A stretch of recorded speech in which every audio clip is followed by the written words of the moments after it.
मित्रों नमस्कार। कविता की पाठशाला के एपिसोड 29 में मैं डॉक्टर चेतन आनंद आप सभी का हार्दिक स्वागत करता हूं। अभी तक हम बहुत सारे सवैया छंदों के प्रकार के बारे में जानकारी ले चुके हैं। बहुत सारी जानकारियां हमें मिली, बहुत कुछ हम लोगों ने सीखा भी। इसी कड़ी में एक सवैये का प्रकार है अरविंद सवैया। अरविंद सवैया छंद, ये समझ लीजिए कि दुर्मिल सवैया छंद जैसे मैंने आपको बताया था कि उसमें 8 सगण होते हैं, यानी सलगा सलगा सलगा सलगा सलगा सलगा सलगा सलगा। तो अगर इसमें अंत में जो दुर्मिल सवैया छंद है 8 सगण है, अगर इसके अंत में गुरु जोड़ देते हैं तो हमने जाना था सुंदरी सवैया छंद बन जाता है। वो 8 सगण के बाद एक गुरु वर्ण जुड़ जाए तो वो बन जाता है सुंदरी सवैया छंद, और गुरु की जगह अगर लघु बाद में जुड़ जाए तो वो बन जाता है अरविंद सवैया छंद। ये भी प्रयोग भक्ति काल में, रीति काल में, आधुनिक काल में भी कुछ एक कवियों ने किया है और करते आए हैं। अरविंद सवैया छंद भी मधुर है, गाएंगे तो वही धुन है। सलगा 8 सगण या माता राजभान सलगा, तो सलगा में क्या हुआ, वर्णक्रम क्या रहेगा, लघु लघु गुरु। तो एक सगण में लघु लघु गुरु यानी 3 वर्ण हैं, तो 8 सगण में कितने हुए, 8 तिया 24, तो 24 वर्ण हो गए, और एक लघु और जोड़ेंगे तो 25 वर्ण। यानी अरविंद सवैया छंद में 25 वर्ण एक पद यानी एक पंक्ति में होते हैं। 4 पंक्तियां इसमें भी होती हैं, चारों में ही तुकांत होते हैं, और समांत अगर आते हैं तो समांत भी होते हैं। ठीक है, तो चारों पंक्तियों में तो क्या होगा, सलगा सलगा सलगा सलगा सलगा सलगा सलगा सलगा और एक लघु वर्ण। ठीक है, तो ऐसे 3 अट्ठे 24 और एक लघु वर्ण जोड़ के 25 वर्णों का अरविंद सवैया छंद बनता है। तो लघु लघु गुरु, लघु लघु गुरु, लघु लघु गुरु, लघु लघु गुरु, लघु लघु गुरु, लघु लघु गुरु, लघु लघु गुरु, लघु लघु गुरु और एक लघु वर्ण। तो ये एक पद में इस तरह से हम मात्रा की गणना करेंगे। ये भी सममात्रिक समवार्णिक छंद है, यानी सममापनी युक्त। सममापनी मतलब पहली पंक्ति में वर्णों का जैसा जैसा क्रम रहेगा, दूसरी पंक्ति में भी वर्णों का वैसा वैसा ही क्रम रहेगा। यानी लघु के नीचे लघु, लघु के नीचे लघु, गुरु के नीचे गुरु।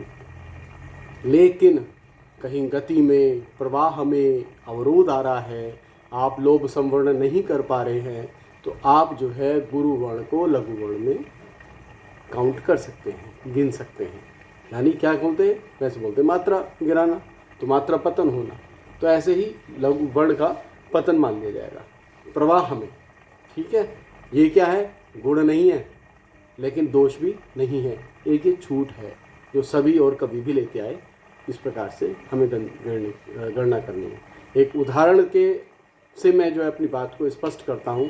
गुरुवर वही डॉक्टर कुंवर बेचैन मेरे, उन्होंने जो लिखा था मैं उनका एक सवैया आपको सुनाता हूँ। तो इसी का दुर्मिल सवैया का उदाहरण दिया था ना मैंने, तो उसमें एक लघुवर्ण और जोड़ देंगे तो वो बन जाएगा अरविंद सवैया छंद। कौन सा बताया था मैंने, नित्य ज्ञान गुमान के आंगन में कुछ भोर रहे कुछ सांझ रहे, मुस्कान की गोद भरी ही रहे, पर पीर भी मेरी न मांझ रहे, पर पीर भी मेरी न बांझ रहे, मन में कुछ और रहे ना रहे, मन मानव का मन मांझ रहे, मन में कुछ और रहे ना रहे, मन मानव का मन मांझ रहे, वरदान दे मां मन मंदिर में बजती नव गीत की झांझ रहे। ये दुर्मिल सवैया छंद का उदाहरण मैंने आपको पिछली बार भी समझाया था, जब दुर्मिल सवैया छंद के बारे में मैंने आपको बताया था। अब इसके पीछे लघु वर्ण लगाना है, कोई भी एक अक्षर ले लीजिए। ठीक है, कोई एक वर्ण लघु का, आपका बन जाएगा अरविंद सवैया छंद। अब मैं इस सवैया छंद के पीछे लघु वर्ण क्या, केवल ना ले लूँ, ना। ठीक है, तो बात तो वही आएगी, लघु वर्ण जोड़ लिया ना। अब देखिए बात भी निकल के आ रही है, और हमारा ये जो इसका अरकान है, इसका जो सूत्र है, इसका जो अनिवार्य शर्त है वो भी पूरी हो रही है। 25 वर्ण एक पद में आते हैं, एक पंक्ति में, यानी पद को पंक्ति बोलते हैं, तो एक पंक्ति में आते हैं। तो चारों पंक्तियों में 25 25 25 25 वर्ण आएंगे।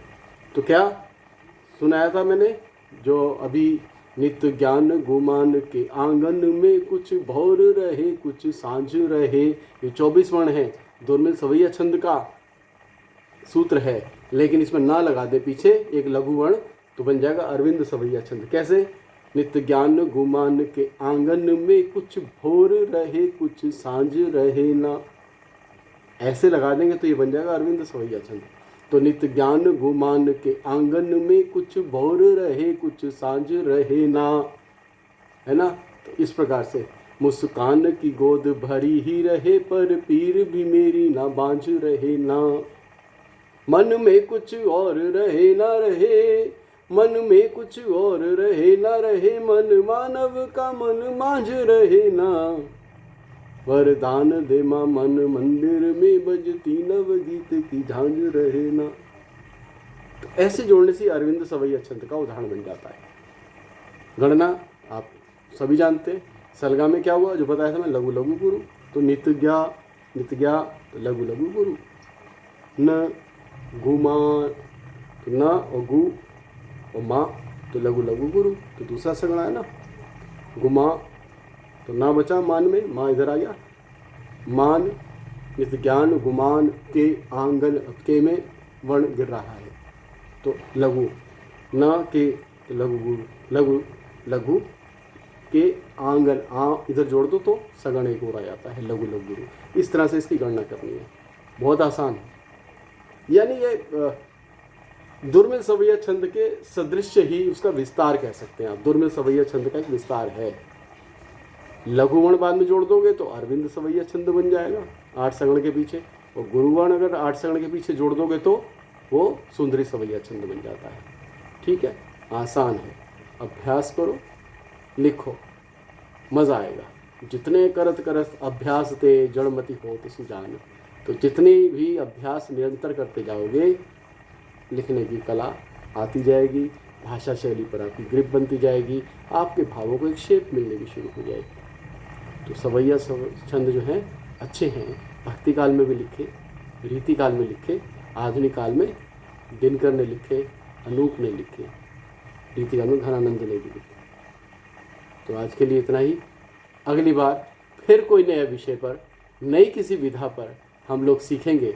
आज अरविंद सवैया छंद पर अभ्यास कीजिए, अगले हफ्ते फिर मुलाकात होगी। तब तक के लिए नमस्कार। अपना और अपना बहुत बहुत ध्यान रखिएगा, क्योंकि ये समय बड़ा विपरीत है, परिस्थितियाँ बड़ी विपरीत हैं, संकट की ओर बढ़ रही हैं। लेकिन आप अपना चिंतन बनाए रखिए, चिंतन को चिंता की ओर मत लेकर चलिए, चिंता को चिंतन की ओर लेकर चलिए। लिखिए, सीखिए, एक सीखेगा 2 को सिखाएगा, इतनी सी मेरी फीस है। ठीक है, पैसा ना लेना ना देना। एक सीखेगा 2 को सिखाएगा।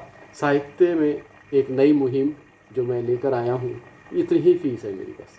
एक रचनाकार सीखे, 2 नए रचनाकारों को सिखाए और इसका विस्तार करें। वीडियो पसंद आए तो लाइक करें, सब्सक्राइब करें और इसको फॉरवर्ड करें। जहाँ तक हो सके अच्छी बात जाए। अच्छी बात जाने से अच्छी अच्छी चीज़ें सामने आती हैं, संस्कार अच्छे आते हैं, परंपराएं अच्छी पड़ती हैं। ठीक है, तो आज के लिए इतना ही। नमस्कार।